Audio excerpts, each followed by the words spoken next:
We'll guide you through how to add echo effect in Audio Premiere Pro. If you find this helpful, don't forget to like and subscribe.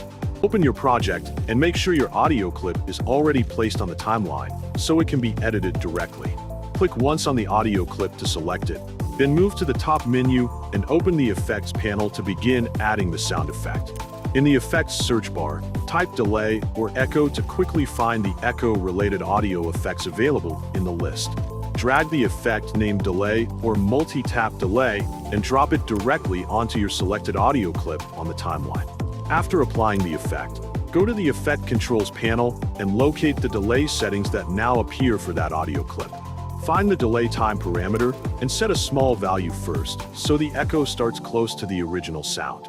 Next, adjust the feedback or repeat control to decide how many times the echo repeats after the main voice plays.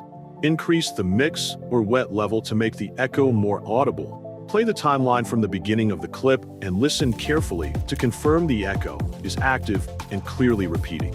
Stop playback and adjust the delay time again if the echo feels too fast or too far from the original audio. Change the feedback value slightly up or down until the number of repeats matches the result you want to hear. If the echo is too loud, lower the output or mix value inside the same Effect Controls settings panel.